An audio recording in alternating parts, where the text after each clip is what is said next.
মুসলমান নামে মুসলমান আছে। মুসলমান কাকে বলে? আল মুসলিমু মান সালিমাল মুসলিমুনা মিন লিসানি ওয়া ইয়াদি। নবীজি বলেছেন ওই ব্যক্তি মুসলমান যার হাত দিয়ে জিহ্বা দ্বারা অপর মুসলমান নিরাপদ। নবী বলেছেন সেই হলো মুসলমান। আজকে ইসলামের নামে ইসলামপন্থী ভাইদেরকে গালি দেওয়া হচ্ছে। এটা কি মুসলমানি অভ্যাস হতে পারে? পারে না। এই আদর্শ তোমাদের নয়। মুসলমানদেরকে গালি দেওয়ার আদর্শ হলো ইহুদিদের, নাসারাদের, বেদিনের। ঠিক কিনা বলো? মুসলমান ভাই ভাই হয়ে চলবে, মিলেমিশে চলবে, পরামর্শ করবে, সঠিক আদর্শ নিয়ে আলোচনা হবে, পরামর্শ হবে, যার বদৌলতে সুন্দর একটি বিষয় উপস্থাপন করা হবে, যার কারণে দেশ, জাতি, ইসলামে তাহজিব তামাদ্দুনের অনুসারীগণ উপকৃত হবে। ঠিক কিনা বলুন? হাজরিন, বাংলাদেশের সংবিধানে বিসমিল্লাহির রহমানির রহিম প্রেসিডেন্ট জিয়াউর রহমান সাহেব যখন এই যে আপনার বাইতুল মুকাদ্দাস, আপনার কি বলে, সংসদ ভবনের দক্ষিণ প্লাজায় ওলামা শায়েখ সম্মেলন দিলেন, দাদা হুজুর কেবলা হযরত শাহ সুফি আবু জাফর মোহাম্মদ সালেহ রহমাতুল্লাহ আলাইহি প্রস্তাব করলেন, জিজ্ঞেস করলেন, প্রেসিডেন্ট সাহেব আমরা কি বলে ভাত খাই? হুজুর বিসমিল্লাহ বলে। কি বলে হাত ধৌত করি? বিসমিল্লাহ বলে। বাংলাদেশের এই দেশটাকে পরিচালনা করবে কি বলে? হুজুর বিসমিল্লাহ বলে। লেখুন সংবিধানে বিসমিল্লাহির রহমানির রহিম। রাজনীতির মাধ্যমে আসে নাই বাবা, এদেশে ইসলাম এসেছে আউলিয়া কিরামের দাওয়াতে। ঠিক কিনা বলো? হাজরিন,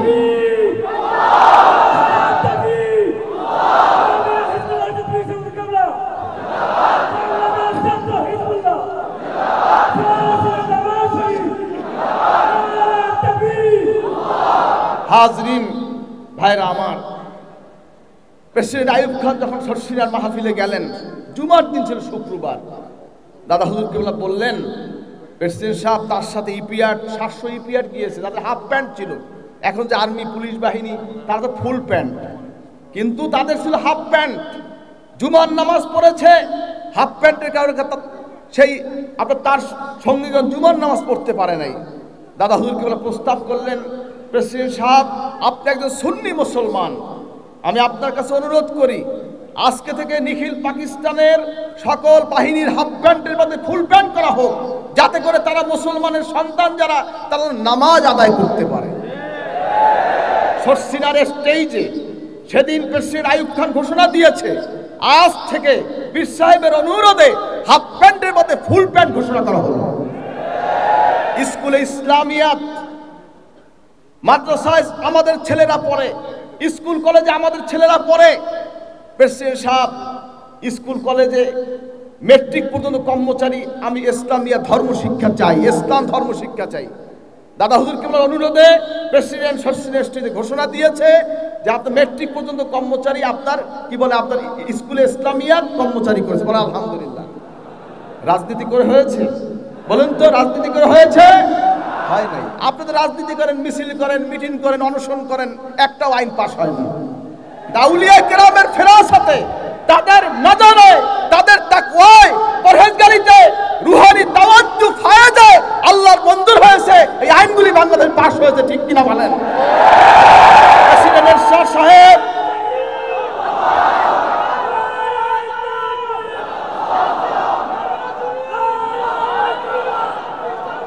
প্রেসিডেন্ট এরশাদ সাহেব সবর, প্রেসিডেন্ট এরশাদ সাহেব সরসিনা মাহফিলে গেলেন।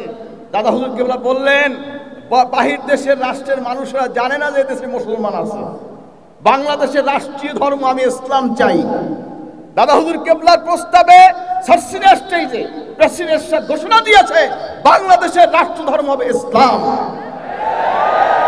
আলহামদুলিল্লাহ। হাজরিন, ছুটির দিন শুক্রবার, সরসিনা স্টেজে দাদা হুজুর কেবলা প্রেসিডেন্ট এরশাদকে অনুরোধ করেছে, প্রস্তাব দিয়েছে যে আমি অনুরোধ করছি যে বাংলাদেশে ছুটির দিন শুক্রবার হবে, যাতে করে আমাদের অফিসার যারা রয়েছে, বিভিন্ন দায়িত্বশীল ব্যক্তি যারা আছে, সাংবাদিক আছে, পুলিশ আছে, আর্মি আছে, বিভিন্ন বাহিনী আছে, তারা জুমার নামাজটা আদায় করতে পারে। এজন্য শুক্রবার জুমার দিন ঘোষণা দেন। বললেন হুজুর রবিবার তো সারা পৃথিবীতে ছুটি, ব্যবসা বাণিজ্য তো বন্ধ হয়ে যাবে, বাংলাদেশের মানুষ খাবে কি করে? দাদা হুজুর বললেন, প্রেসিডেন্ট সাহেব, রেজেকের মালিক কে? আল্লাহ। বলেন, রেজেকের মালিক কে? আল্লাহ হচ্ছে রেজেকের মালিক। যদি আপনি শুক্রবার ছুটির দিন ঘোষণা করেন, এই লোকগুলো মসজিদে গিয়ে দোয়া করবে, আল্লাহর তরফ থেকে গায়বী রেজেক তাদের জন্য আসবে। তখন দাদা হুজুর কেবলার অনুরোধে প্রেসিডেন্ট সাহেব সার্সিলাইজ ঘোষণা দিয়েছেন ছুটির দিন শুক্রবার। রেড ক্রসের মধ্যে রেড কিচেন লাল চাঁদ, ঠিক কিনা বলেন? রেড ক্রস এটা খ্রিস্টানদের প্রতীক। মুসলমান বাংলাদেশের 95% মুসলমান। এদেশের মানুষ রেড কিচেন ক্রস হতে পারে না, রেড কিচেন হবে। ইরাকের ভাইস প্রেসিডেন্ট ইজ্জাত ইব্রাহিম সরসিনের স্টেজে বসা ছিল দাদা, এবং এরশাদ সাহেব সরসিনের স্টেজে বসা। দাদা হুজুরকে প্রস্তাব করলেন, প্রেসিডেন্ট সাহেব, আপনি আজকে ঘোষণা দিবেন রেড ক্রসের বদলে রেড কিচেন। তখন দাদা হুজুরকে অনুরোধে প্রেসিডেন্ট সাহেব দাঁড়িয়ে সার্সিনের স্টেজে ঘোষণা দিয়েছে রেড ক্রসের বদলে বাংলাদেশ হবে রেড কিচেন।